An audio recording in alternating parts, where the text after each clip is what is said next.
당연히 유치해도 치료는 해야 되는 게, 이게 이렇게 충치가 깊고요, 생각보다 양상이 엄청 새카맣게 돼서 와요. 치아가 하얀색이 거의 안 보여서 굉장히 놀라서 오시는 경우들이 많고요. 그런 경우들은 거의 신경치료를 해야 되고요. 신경치료 하지 않았을 경우에는 뿌리끝 쪽에 그 충치가 깊어지게 되면 뿌리끝 쪽에 염증이 생겨서 영구치 형성에도 영향을 줄 수가 있어요.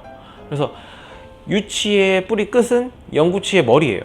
얘가 이제 위로 올라오면서 이제 유치가 탈락하게 되는 거거든요.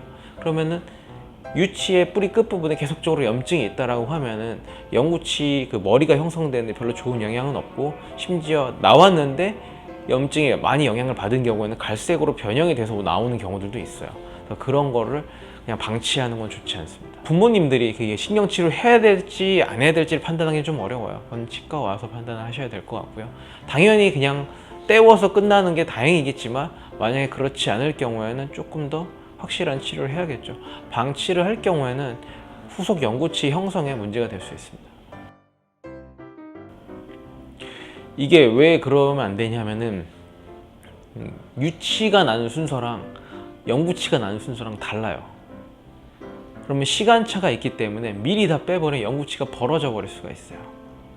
그러니까 어떻게 보면 이제 영구치가 유치를 밀어내고 나오게 되는데, 얘네들도 그 남아있는 치아들의 틈을 비집고 올라오는 그 순서들이 있거든요.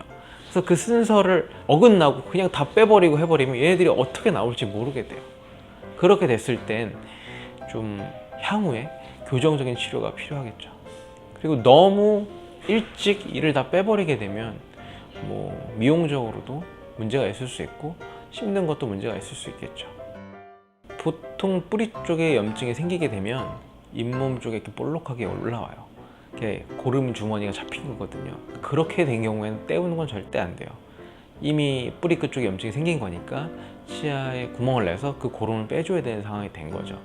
거기까지 가면 뭐 마취는 반드시 해야 되는데, 그러니까 제일 중요한 건 이제 협조도예요. 그럼 그렇게 해야 되느냐 안 해야 되느냐가 중요한 게 아니라 할 수 있느냐가 제일 중요해요.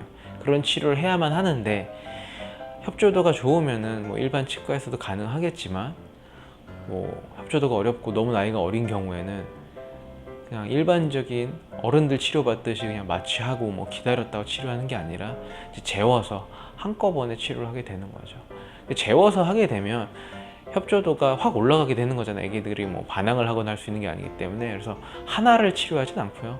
보통 그런 경우는 묶어서 여러 개를 한꺼번에 하게 되죠. 그래서 한 30분에서 1시간 정도 치료를 하게 되고, 뭐 최소한 뭐 4-5개 이상씩 치료를 하게 됩니다.